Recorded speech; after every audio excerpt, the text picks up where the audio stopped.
ɲɛɲinin kali min kɛ ko muso dɔ de ka ɲinin kali de ko ale ka cɛ dɔgɔkɛ ko a ka cɛ dɔgɔkɛ ko de ye a datigɛ ale la ko ale bɛ kuma fɛ ko cɛ in tɛ kuma ale fɛ cɛ dɔgɔnin tɛ kuma ale fɛ ale b'o ko cogo di o datigɛ ye fɔlɔ ciden ko la yahillu li muslim an yahjura aqahu fawqa salas faman hajara aqahu fawqa salas famata dakhala an-nar ciden ko kisini nema baka ako ate daga silamaye ibalima silama ikida tiga la jinya ko la kateme tile sabaka ako ni mu'min yi datige balima silama la jinya ko do kama kateme tile sabaka ni sara ibe tasuma ko do jinya ko kama silama fula ku datige nyonya kateme tile sabaka haramu do kabayra junugo ni sara ka dorbe jahannama ko me ciden ko wa khairuhuma alladhi yabda bi salam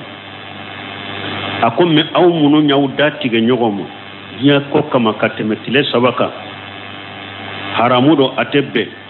adagalente me akula so hera may jumaye mimba to nyogo damina ni foli mimba to nyogo damina ni foli awa ciden ko hadisa warela akum mo fula te daga silama fula ka datige nyogo kateme tile sabaka akuni tile sabatte mena ereke ikata ina tigi ka nyogo kumbe nyogonya yorola ika salamu bilaka ni assalamu bilaka yijabi afula be bora datigela men ni eye salamu bilaka ale masoke jabi e bora junubu tora aleka wala muso min yininka e che dogoni ni e kumana fe ale te kume fe datige junubu te ela ale min bake kabaka kumi fe junuba le de la shisa datige junubu te eka ni e kumana fe datige junubu te ka tuguni ale min banna ki jabi junuba le de la fulana ko ale na muso tumbe bolola kala ni tronkela ko jido bora alela me la wajite ko minni ni sunto don iki ka muso ambrase ube akam maganyona silamiya bas sarayama haramuya ambaye to ko kana nabi sallallahu alaihi wasallam yuqabbilu wa huwa saimu wa yubashiru wa huwa saimu walakin amlakakum li ribihi ambaye to ko ciden tumba kam muso ambrase ka suntoto abe maga kam muso la ka to sunna akom me ciden bese ayere la katimauka don kuma ko dagara hadisa sahale umbala dona na ciden ma dondola abisalima ako ciden ma yala sunto mo sunnen bese ka muso ambrase wa aya sor ciden furu muso musulmata sigilendo ako ninyininka aye musulmata nyininka musulmata ko ako ciden bake abe muso ambrase ka sunto to donc kam magay muso la kito sunna basitala kay muso ambrase kito sunna basitala me don ki ba ko ni mo mi nyaado ni ne in kam muso ambrase ko be nanye bolola kalanke abeke sababu mbe da musoro la wajibe bonna ko be aben samante signere la ben sama kata ka ka fo nyonyama e ka toy saddu li saddu jarai pour ka sirat datugo enya kanisa makata haramu dola ube kanisa makata fenna mimbi ka suncinya e ka toy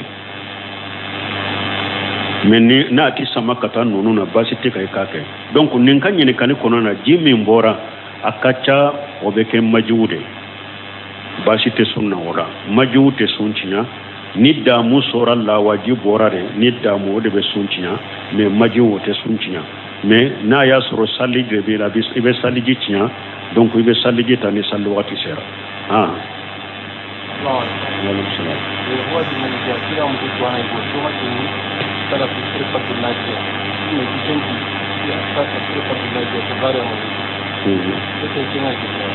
bon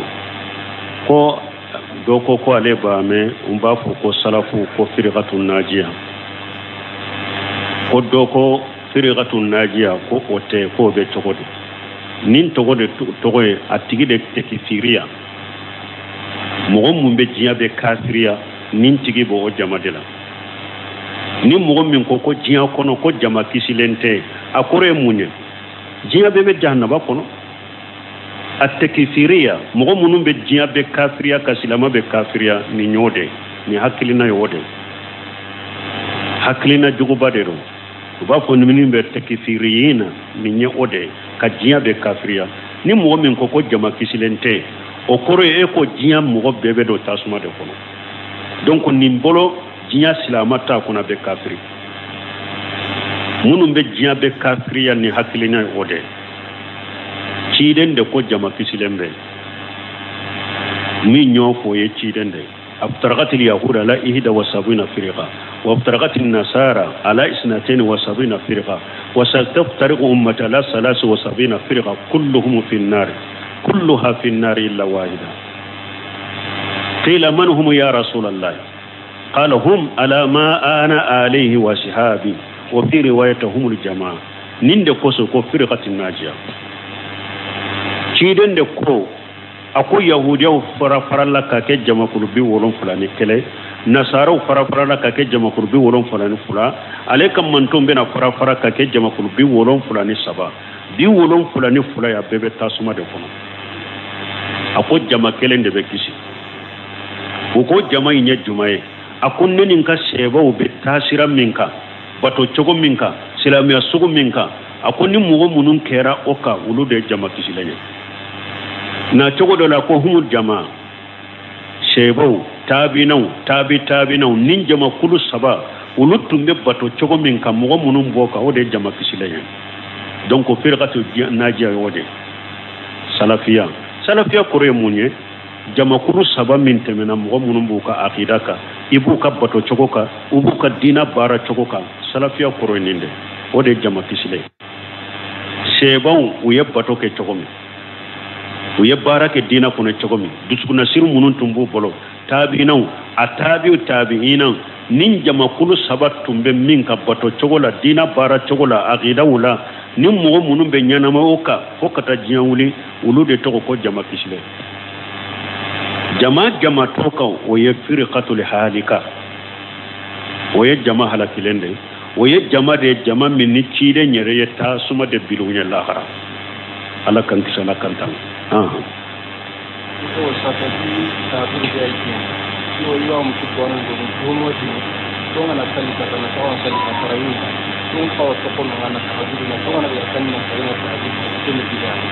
bon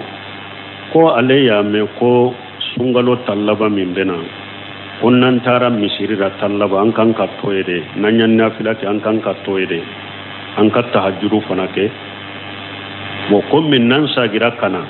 su kɔnɔna na an sagira ka taa o ye bidiya de ye a tigi ka kuma minnu filɛ nin ye ninnu de ye bidiyaw ye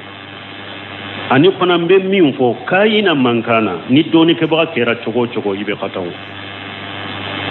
min b'a ka ko su tallaba nafila min bɛ kɛ misiri kɔnɔ ka dɔ fara arakanta nin kɛlɛ ka bidiya dɔ Sheikh Albani de b'a kan mais a ɲɔgɔnna dɔɔnikɛbagaw y'a yira a ye kataw kɛ o yɔrɔ la Ibn Usaymin ko a ye kuma min fɔ yɔrɔ la kataw dɔ kuma qawlun da'if kuma sahalen tɛ kuma sabatilen bɛ min kan tahajjudu tɛ se ka bidiya cogo si ciden de ko man qama ramadana imana wal ihtisaba kufira lahu ma taqaddama min jambi ciden ko ni mɔgɔ min ye sunkalo jɔ a ma yɔrɔ ni yɔrɔ fiyɔ a ma wagati ni wagati fɔ a ko ni mɔgɔ ye sunkalo jɔ i limana ni ala ye i b'a dɔn ala b'i sara la i ye junubu min kɛ ala b'a yafi ye hari sabori la ciden ko man qama laylatal qadri imana wa ihtisaba kufira lahu ma taqaddama min jambi a ko ni mɔgɔ min ye laylatal qadri jɔ i limana ni ala i b'a jigi ala b'i sara la ala b'i ka jurumu misɛnw yafa ama wagati ni wagati fo mɔgɔ ye ama wagati ni wagati fo mɔgɔ ye doni ke ban yare an ba shi ko kana rasulullah sallallahu alaihi wasallam yastahidu fi ramadana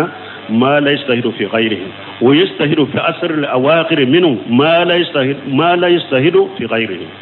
an ba shi ko ciden tumbe yire jija do ke sungalo kono na batola kunni sungalo te atoko kalo werela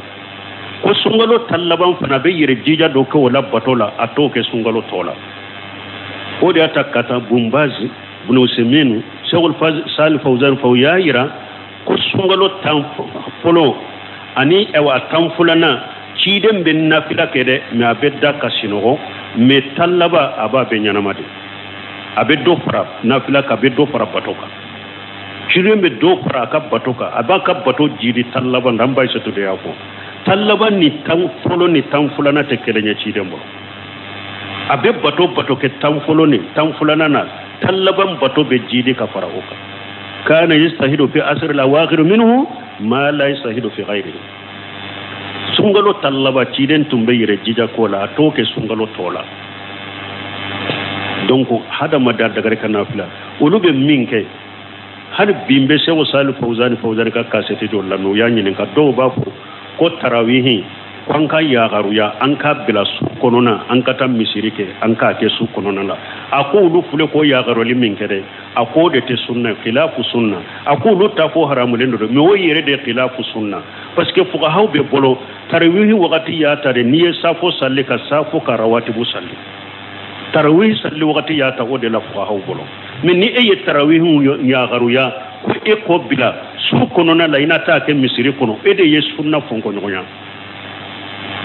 ciden ka sunna tarawih be safuna ka rawatibu ko fere tarawih be ko de ko fe safuna ka rawatibu ko fe mubasara tarawih ba damina o de la tarawih be ko wakati de men ni eye tarawih bila ko su kono na ina take misiri kono ako ede sunna bila ni yorola ako do ta ko ye haramu kede me ye sunna bila ni yorola donc ambe min fo hada maddo sungalo tallaban nafilali min fulen ni bidiya te sunna de do asabatira sebo yake salafu yake haramu fulay mbake doni ke baga bangu bibaka sunna de do bidiyate anka karamugo kemmi mba bidiyali fo segal bani de baka naka kalandu karamugo bado ne yere sinsilen baka kitabu chama naka hakilinauka ne bumbaji yako fochogome uya nyini ka segal bani la ako alete mugo do sankaba yin koro mimbe hadisa do kalibani bo wa gadi yaqtaw ako me abe khataw sheikh ibn seminu ko ali bani o ali o doni ke ba woro ako bebe sawaba soro yoro do be khataw yoro do la sheikh salih fawzan nyin kana al bani la ako aya jija sunna la ko me khataw do ba bolo uluta no mina wulula khataw do ba bolo lutte tugaka atuka ko khataw la tuma me afatura abdul musin abadi ye kuma kaka ako me khataw do ba bolo ulutte tugaka ko khataw la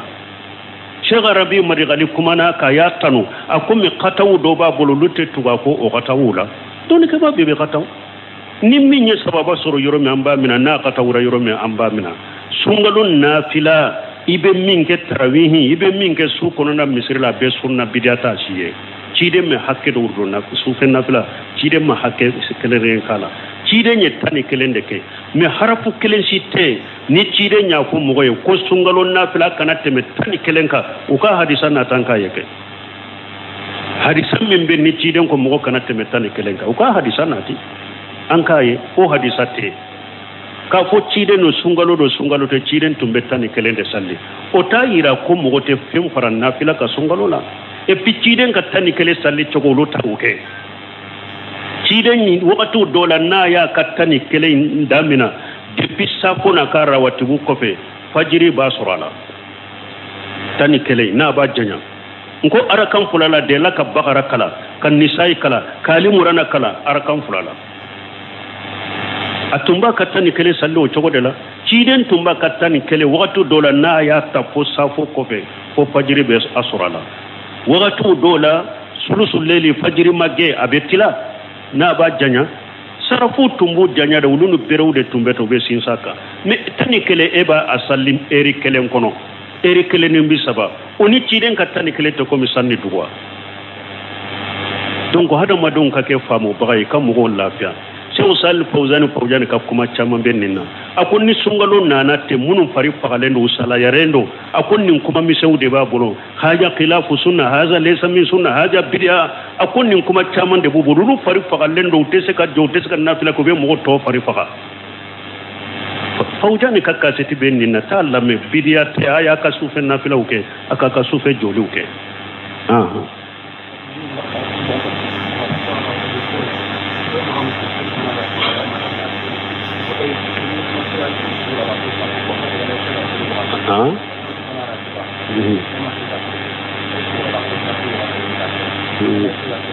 salli fana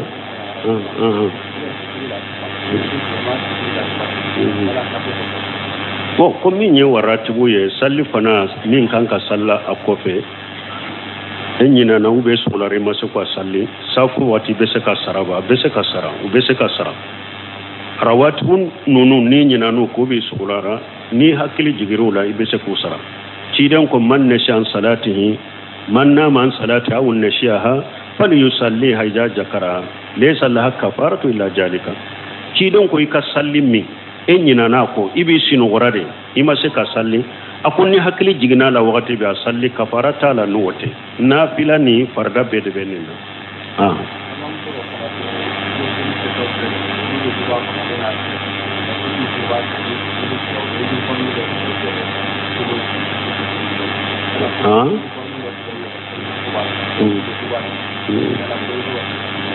bon ko dɔw ko ewa ni salli surunyana uniforme k'olu b'o de tigɛ k'o dɔ salli an bɛ min fɔ nin na hadamaden kelen kelen seko ye fini min ye i k'a to i k'o tigɛ ko a ka bi a la salli ka uniforme tigɛ o bɛ na ni ɲɔgɔn degun ni ɲɔgɔn tɔɔrɔ de ani ka degun ni musaka se ɲɔgɔn ma ou bien ka se a ka sew ma min ka seko ye min ye fini min ye ka se hakɛ i b'o sako dɔn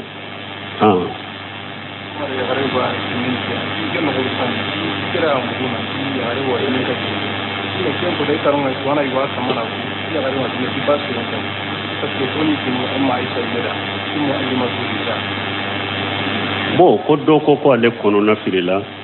ko ale b'a mɛn ko muso kana wajuli kɛ wali cɛw b'a mɛn ko ale y'a mɛn den la ko an b'a sutu tun bɛ cɛw lakara fo u b'a fɔ ko cɛw karamɔgɔ ko bɛ cogo di a ma kɔnɔna filo diɲɛ kow la ka diɲɛ ɲɛnamaya cogo munafiqu ni bandiw ni galontigɛla a ye wulu dɔn ani min b'a ka diɲɛ ko kɛ ɲɔgɔn fɛ hadamadenw na diɲɛ n'a ka jama caman min filɛ nin ye a y'o dɔn dɛ ani mɔgɔ min man ka baara kɛ ɲɔgɔn fɛ a man ka gundo fɔ mɔgɔ min ye diɲɛ kɔnɔ a y'o dɔn dɛ mun na diinɛ fana tiɲɛtigiw ni tiɲɛbali a t'o dɔn a ma kɔnɔna fili koyi a b'a kɛ ka nin dungo de ɲini ka nɔgɔya ɲini de kɛ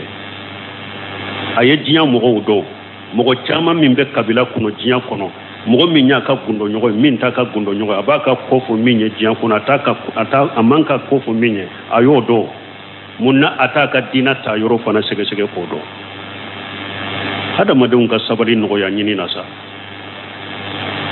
ciden de ko a ko hari salli la ko ni musow bɛ misiri kɔnɔ alimami kɔfɛ ni alimami tɔrɔmpela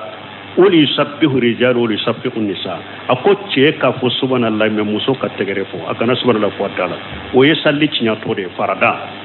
subhanallah dɔrɔn ciden ko muso kana fɔ alimami kɔfɛ ni alimami tɔrɔmpela cɛw de k'a fɔ subhanallah ale kana subhanallah fɔ a da la dɔɔnikɛba bɛ bɛnna ka muso tɛ salli wɛrɛ dɔɔnikɛba bɛ ba ka salli jɔli tɛ muso kan dɔɔnikɛba bɛ bɛnna ka labayika min bɛ fɔ k'i kan pɛrɛnna i jiyɔrɔ la muso k'i ta fɔ i da jukɔrɔ dɔɔnikɛba bɛ bɛnna ka farida minnu bɛ bange muso n'i bɛ salli wali cɛw ɲaare e ka ni kan pɛrɛn ni kalaw ye ni cɛw b'a mɛn o bɛ daga cogo di ko ye muso ka taa sigi arajoso la diɲɛ cɛ bɛ jamana cɛ arajo bɛ se yɔrɔ yɔrɔ a bɛ tilo b'i ka mankan na o bɛ mikoro bɛ e da la wali cɛw sigilen bɛ tilo bɛ e kan na e bɛ wajulu o bɛ daga e cogo di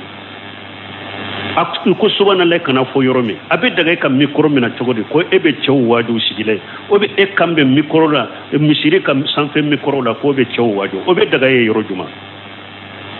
ninnu ye haramu de u tɛ bɛn silamɛya sariya la o bɛ an ka Aisatu ka kalan min fɔ hadisa si tɛ ko an Aisatu taara misiri la a taara hadisa fɔ cɛw ye ka cɛw kalan misiri la o hadisa tɛ sɛbɛw tun ye de n'u ye kɔnɔna fili na hadisa min na ou bien n'u b'a fɛ ka hadisa min ɲɛdɔn an Aisatu b'a ka so kɔnɔ de u bɛ cɛ fila wuli u bɛ taa an Aisatu ɲininka hijabu bɛɛ u ni an Aisatu cɛ a bɛ hadisa f'u ye u bɛ n'a fɔ cɛw ye misiri kɔnɔ an Aisatu ma jɔ ciden ka misiri la bada ka hadisa fɔ cɛw ye a ma sigi ciden ka misiri kɔnɔ bada ka hadisa fɔ mɔgɔ ye o tɛ u bɛ taa ɲininka ka so kɔnɔ de o yɛrɛ hijabu de b'u n'a cɛ wa idza sa'altumuhunna mata fas'aluhunna min wara'i hijab n'a bɛ musow ɲininka fɛn min na a ye n ɲininka hijabu ka kɛ an n'u cɛ hijabu de bɛ k'u ni an ba Aisatu cɛ a bɛ hadisa fɔ n'a bɛ na a ma taa ciden ka misiri la ka hadisa fɔ mɔgɔ si ye hari tuma min musow ko ciden ma cɛw n'i ka hadisa bɛɛ taara e n'u bɛ jahadu la i n'u bɛ misiri la i b'u waaju anw tɛ yen anw bɛ sow de kɔnɔ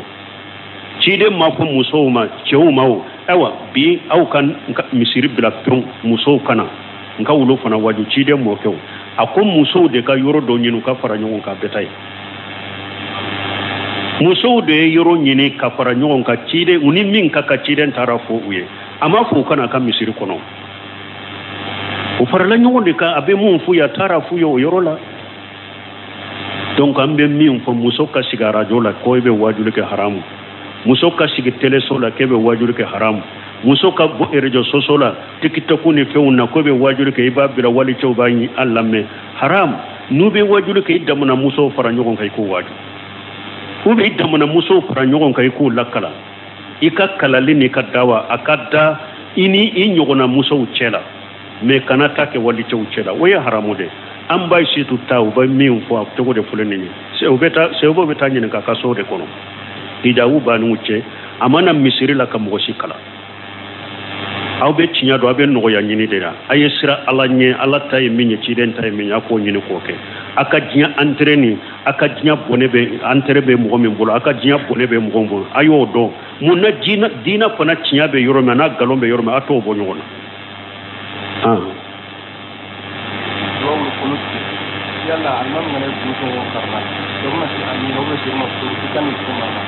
bon ko duwa wuli kunutu ni alimami b'a kɛ ka kunutu kalan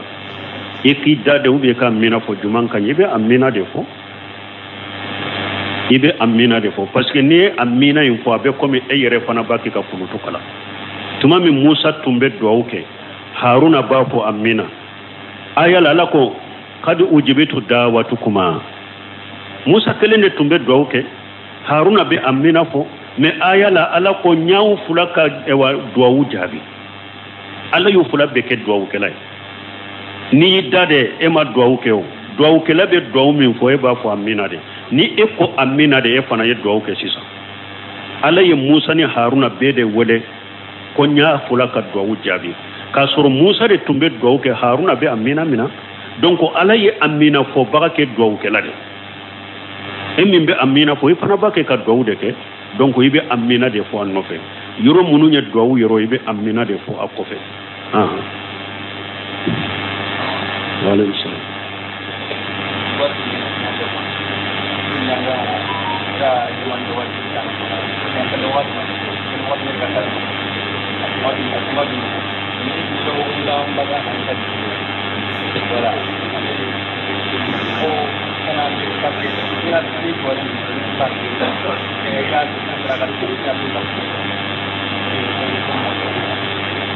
Igna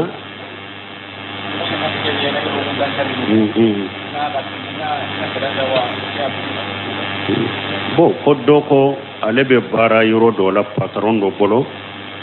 ale y'a ɲini patron fɛ ko salli wagatiw ale bɛ salli kɛ patron ma sɔn komi ni salli wagati sera salli wagati min y'ale sɔrɔ baara yɛrɛ la a b'a dogo ka salli bon ko ale b'a dogoli min kɛ ka salli a bɛ wagati min perdi patron ka baara la a wari o hakɛ ni ale ko sarakati dɔ bɛ a ka mun kɛ la dɔɔninkɛbaaw y'a yira min ye ala ka faradaw di wagati olu tɛ don mɔgɔ si ka kɔntara la ala ka faradaw di wagati tɛ don mɔgɔ si kɔntara la ni i ka patron jɛna n'a ye k'u salli i b'o salli n'a ma jɛna ni yɛrɛ y'a dɔn i bɛ se ka dogo k'u salli i dogo k'u salli foyi t'i kan ala ka farda ninnu di wagati dɔn a tɛ don mɔgɔ si ka kɔntara la o ye ala ka hakɛ de o bɛ hakɛ bɛɛ kan ala ka hakɛ bɛ patron ka hakɛ kan donc i bɛ dogoli min kɛ ka salli min kɛ baasi si t'i la min ye nafilaw kɔni ye e kana fɔ i bɛ nafilaw kɛ k'a ka baara bila nafilaw kama mais farda in kɔni ni kɔni bɛ se ka dogo k'o salli fɛn wɛrɛ t'o la i dogo i k'i ka fardaw salli baasi si t'i kan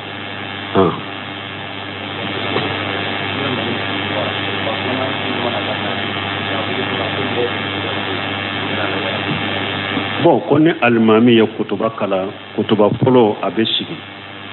abe sigili min ke folo ani kutuba fulana ni ɲɔgɔn cɛ ko n'a wulila minnu bɛ misiri kɔnɔ u bɛ duwawu kɛ k'a muɲana o bɛ cogo di baasi t'a la duwawu la ni alimami t'a kɛ ka kutuba kala n'a y'a da de a sigira i bɛ se ka duwawu kɛ parce que dɔɔnikɛbaw ko ciden ko leeri do wagati dɔ bɛ juma kɔnɔ ni mɔgɔ min bɛnna o wagati la a y'i sɔrɔ i bɛ duwawu la ala b'i ka duwawu minɛ dɔɔnikɛbaw ko o wagati cogoya fila de b'a la hadisa minnu sahara a fɔlɔ ni alimami yɛlɛla minbari kan ka sigi minbari kan kutuba daminatɔ fo ka taa sali ban a filanan lagasara juma lagasara kɔfɛ fo ka taa tile bin